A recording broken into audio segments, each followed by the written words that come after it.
with, what was it, about 6 minutes ago, the Nittany Lions recovered a fumble, kicked the field goal, took a lead, and in a game where they repeatedly shot themselves in the foot. It looked like they were still going to find a way to pull it out, only for Michigan to go down and take a late lead and win it 21-17. I think the main starting point for this one, anyone who watched this game would probably agree, that fake field goal attempt on Penn State's second drive of the game, leading 3-0 at the time. They have a 4th and goal from the Michigan 2-yard line. They lined up to kick a field goal, which I wasn't a huge fan of kicking the field goal there. I would have just gone for it. And the Nittany Lions wound up faking the field goal on a fake play that nearly resulted in a touchdown the other way for Michigan. So needless to say, it was a just all-around disaster for them. My opinion is there, if you're going to go for it, just line up and go for it. You only need 2 yards. I know for the most part the running game has struggled this year, but as we will get into as the show goes on, the running game was actually pretty half decent today. Kevon Lee averaged 4.5 yards a carry. John Lovett averaged over 4 yards a carry. So they actually ran the ball decently well today, especially for their standards. But that fake field goal definitely came back to bite them. If you're not going to go for it there, just take the points. They did neither. And in a 4-point loss, every little thing like that matters. So what is your take on that whole, just everything that unfolded there, from lining up to go for it to faking it and just the chaos that ensued? I think I just said this in our private channel right before we went on, which is obviously the whole game counts, right? The fact that they were still up 3 with 6 minutes left after they basically imploded after the first quarter says a lot about the team. But yeah, every little bit counts. And I think if I take the whole game into consideration, it's easy to see why the coaches decided to do that particular thing at that particular time. Because when they were about to, in their minds at least, score on a fake field goal try, they had been moving the ball almost at will, and Michigan had done nothing. So if you're thinking that this is how the game is about to go, not scoring in that particular moment doesn't hurt you that much. That said, right, if you're not going to score, I would prefer that you don't score because you tried to go for it on 4th down and didn't gain the requisite 2 yards to get it in. Because at that point, at the very least, Michigan has to drive 98 yards to score. Anything can happen. We can play the theory game all we want, but I would have much rather Michigan started that drive from their 2-yard line than from their 31-yard line or 32-yard line, wherever they started, because I think it ultimately ended up being a punt, right? And I mean, think about if you change nothing but the yardage. A punt from, like, say, the 5 or 6 yard line versus a punt from almost the 40-yard line, like that makes a big difference in a game where a couple of yards ended up being the difference. Yeah, it definitely would have been a huge difference. Actually, I looked just to make sure I was right, and that Michigan punt that came following that disaster was down at the 2-yard line.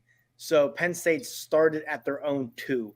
Like you said, there is a massive difference in field position there, and if you just go for it, you don't get it. Michigan's backed up, and let's say even if they wound up going 3 and out on that drive, but let's say even if they get a first down or 2 and punt it, you're still going to have much better field position. And like you said, the way they were moving the ball early in the game, there's reason to believe they could have went down the field there and got back in a position to score again. I mean, even on that ensuing drive, when they started at their own 2-yard line, they moved the ball some before the drive came to an end. So, like, they were moving it well. They wound up gaining 30 yards on that drive for him to punt it away. So if you start a drive at your own 40, midfield, somewhere in there, and get 30 yards, you're in field goal range. And again, like you said, in a game this close, every couple of yards, every point makes a difference, and that's what we saw today. Ultimately, the biggest difference in this game was probably the fact Penn State failed to finish drives, and Michigan did. The Nittany Lions kicked 3 field goals, missed the field goal, and scored a touchdown. Michigan scored 3 touchdowns.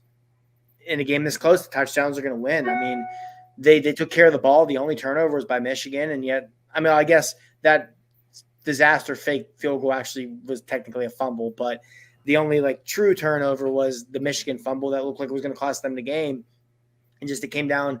Penn State failed to finish drives with Michigan. To their credit, when they were in position to score, they finished the drive and they got 7. Indeed, and there's so in games in games like these, right, where it's so close, things go in such a way. There are so many different ways in which a game could turn out, right? If we go back to that decision, even if Penn State just chooses to kick the field goal to go up 6-0, right?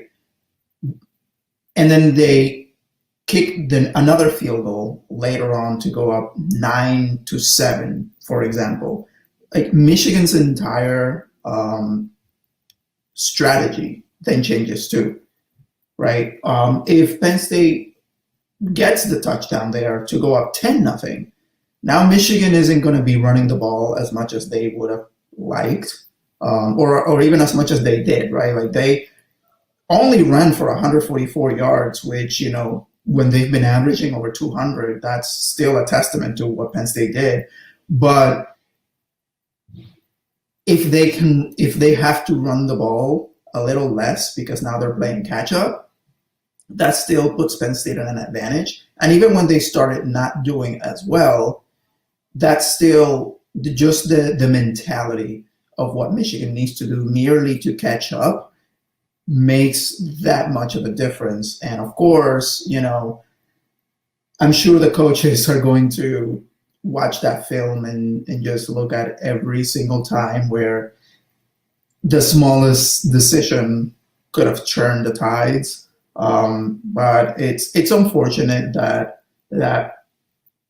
we are sitting here after a game that was close throughout, and it just, you can't help but think about that one decision.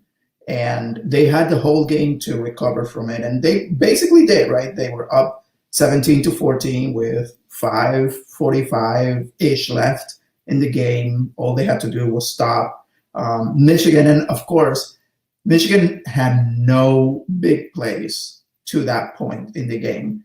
And the one big play that they got is the one that basically sealed the game for them. So it's again, like I at the expense of repeating myself here, right?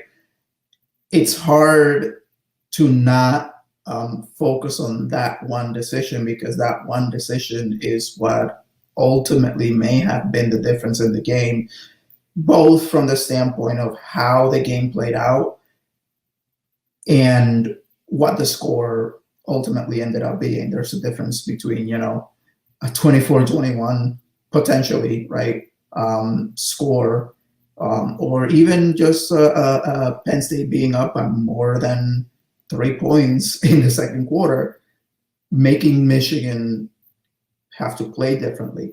Because on the other side of that coin, right, like Michigan running the ball is their strength. Sure, they're well below their average right now, but if Michigan had to throw the ball much more than they had to run it because they're basically running out of time, you know, that plays into Penn State's favor. So it's, you know, it's a tough loss to swallow, and ultimately, you know, I would hope Penn State will learn from this and not get so cute when games are on the line, or at least when points are on the line. But that didn't happen today, and this is what we got.